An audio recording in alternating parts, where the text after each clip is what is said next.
All right, guys, we're back for another episode of Cogni-Thrive, Dementia is Not Definite podcast. How are you, Jude? Doing great. I'm a little thirsty. How are you? Well, that's good because we're going to be talking about dehydration today, right? Absolutely. All right, stay tuned. We'll be right back. Welcome to the Cogni-Thrive podcast, where we help you understand the signs of early cognitive decline and the many ways available to keep your brain healthy.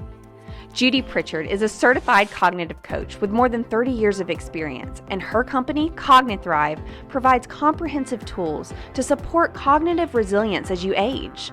Join Judi and her husband, Philip, as they continue to spread the message that dementia is not definite. So this podcast, we're going to talk all about dehydration and the importance of water. And this is thanks to a new listener in Missouri who wrote into us and asked the question, tell me about dehydration and how it can impact the brain and can it cause dementia? And the real short answer is in prolonged cases of dehydration, it can absolutely cause dementia. My first jaunt into this, when we very first started Care and Thrive, my first client loved to golf. And we're in the South, we're in Alabama, and you guys know how hot it gets here. Well, he was still enjoying golf, even though he was diagnosed with early onset dementia, and he was still very active, even with the diagnosis. I mean, that's what we're all about, is teaching you how to continue doing what you want to do. And he was out on the golf course and played 18 holes and didn't drink enough. And when he was aware enough to recognize it in himself, because we had talked about this beforehand, so that when he got ready to leave, he felt like he was having so much brain fog, he didn't want to drive. And so proactively, he talked to his buddies and said, can someone give me a ride home? Right. Great. That's a win. That's a huge win for us. Yeah. In that he was able to do what he wanted, and he recognized changes that his brain was having. He didn't quite tie it all together with dehydration. We talked about that later. But that was a prime example of how even subtle changes in your brain subtle changes in your hydration level are impacted in your brain. And so I did a little more research on this. I'm going to. Of course you did. So our body's made up of about 60% water. Our brains are made up of about 75% water. Okay. So larger portion in our brains. And even they said a 1 to 2% change in your hydration level can lead to brain fog in your day. Wow. And that can happen throughout the course of the day. So in the afternoon. Yep. So in the afternoon when you're feeling tired, what's your first instinct of what you want to do? Coffee. Coffee or caffeine in general. Yeah. And that's usually our go-to. Oh, I need a little caffeine. Well, here's a fun fact. The caffeine is actually a diuretic. And you may be feeling tired because your brain is needing more water. Right. And you're doing quite the opposite. But there's water in coffee. That's your typical answer. I know it is, yeah. But instead, grab a bottle of water. Drink some water. And I know you, because I know that's not your favorite thing. I just don't stop to drink anything many times. I mean, I can't tell you how many times I'll go from 10 in the morning until 4 o'clock and never drink anything. Yeah. And I'm trying to get better. And how many days or how often do you feel like in the afternoons you're tired? Oh yeah, every day. Yeah. I mean, by 2 or 3 o'clock. Absolutely. Yeah. So fun fact, we're going to go off into science for a minute. I love it. So what's happening in your brain, there's an area called thalamus. The thalamus is your main relay station. So it takes in sensory and motor inputs, how you're feeling, what you're seeing, everything but smell. It doesn't do smell. And also motor inputs, and it helps sorts it. It sorts it into different storage areas for your memory. Your thalamus is impacted even with that 1 to 2% change in hydration because it also controls sleepiness and wakefulness.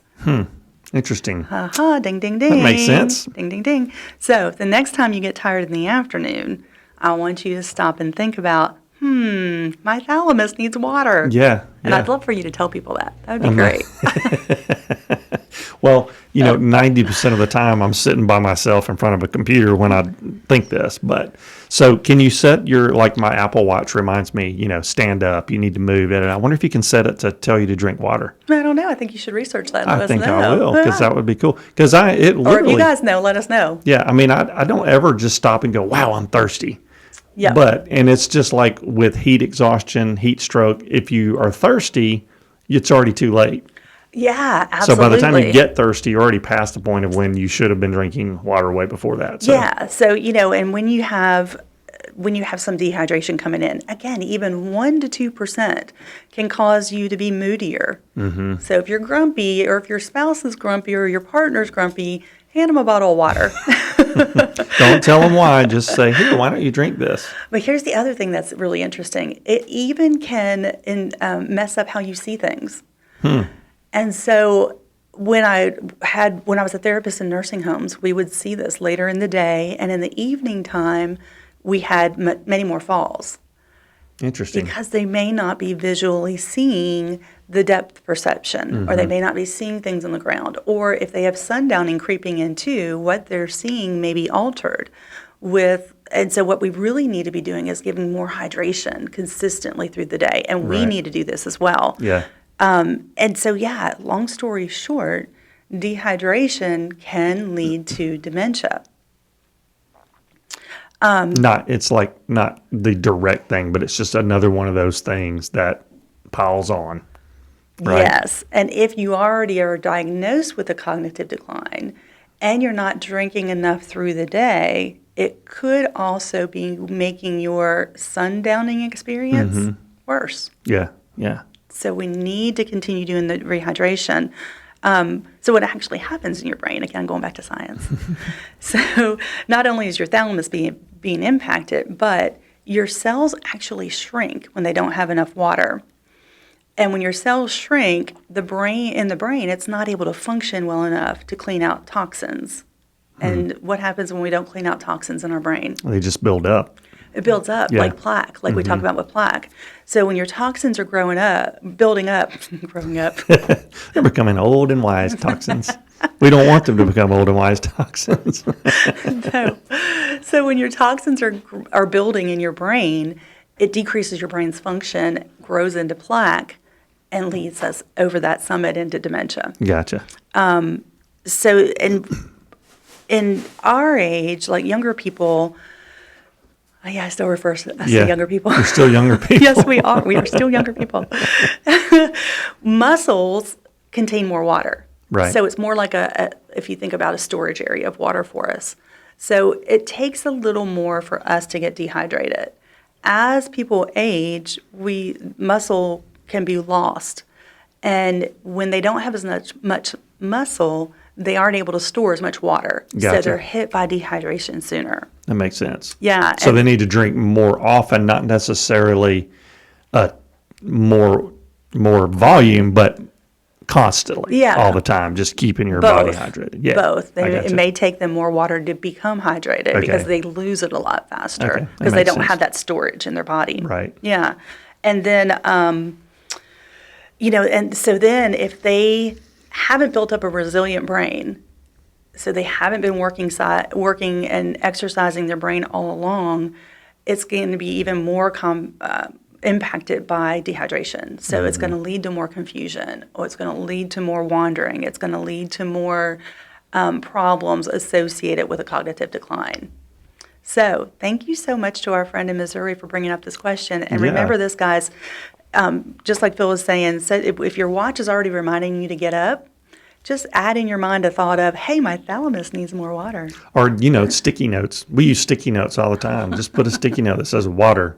Drink, right? I like the idea of the reminder better because after a while, if that sticky note just stays there, you don't see it any longer. Yeah. So, use I just a take reminder. my watch off when it reminds me too much, too. Louise. That's not good either. Yeah, it'll be like, stand up. I'm like, no, you stand up. I'm doing something. I just take it off. I'm going to send you a little brain thalamus telling you, I need Okay. water. I need water. Help me. Help me. I need water. I need to just walk around with like a liquid IV pack connected to me, and it's just a constant thing. I know, but you girls and those big old Stanley Cup things, I mean, that's just not very manly if I come walking in with my purple Stanley Lord Cup. of mercy. But that thalamus needs more water. So anyway, okay. And with getting back to the resilience, what studies have actually shown is that by doing cognitive tasks in different age groups, they're seeing people that are dehydrated and older in age are actually working harder to do the basic cognitive tasks. And so that's where it's, all joking aside, that's where it's really important, no matter what age you are, to not always go to caffeine when you're feeling thirsty or feeling tired, but go to water first. Go Right. to hydrating liquids first. Yeah. If you work outside in the heat, you may go to one of those sports drinks that looks at all your electrolytes and Yeah. replenishes your electrolytes, because it's critically important, not only for your body and for the way you feel, but to keep your brain healthy. We only have one brain. Mm-hmm. As far as I know, there's not a brain transplant program out there in the world. Not yet. No, Not yet. no. And so you only get once. There's no dress rehearsal. We have one brain. We have to take care of it. And the best way we can do that day in and day out, if you're feeling tired, is not with caffeine, it's with water. As I drink my coffee. Coffee's not all bad. Coffee's not all bad. It has its You place. just have to balance it with water. That's right. And I have actually been doing better than that. I'm doing better. I'm slowly taking everything you tell me and putting it into place, slowly but surely. That's good, because I want you to stick around. I know. I want to stick around. It's a good time. So, what else about hydration that we need to know? You mentioned the sports drinks. So I've heard, is if you had to choose between water and a sports drink, Yeah. is there one that's better than the other, or you're going to get the same benefits out of it? I think you need to look at your sports drink that you're drinking. Okay. Because a lot of them are looking at electrolytes and sodium replenishment that we lose through sweating. Right. So if I'm not sweating, Yeah. and I'm drinking more sports drinks or those electrolyte replenishing drinks, I may not need it. Gotcha. So I may be putting more effects into my body, more chemicals into my body, or even if they're natural things like sodium. I don't want too much, because it's going to also lead to other problems. Gotcha. So when in doubt, just drink water. drink water. Just drink water. Yeah, just like with all the diet stuff. When in doubt, go with I can't talk. Go with plant-based foods and options that are more natural. The more natural we are, the better it is for your body. Gotcha. Yeah, absolutely. Okay, cool. Great information as always. Thank you for listening, and remember, we are not physicians, and you should always consult your doctor about what treatment is best for you. Please visit www.cogni-thrive.com to learn more about our services or to book Judi to speak at your next event.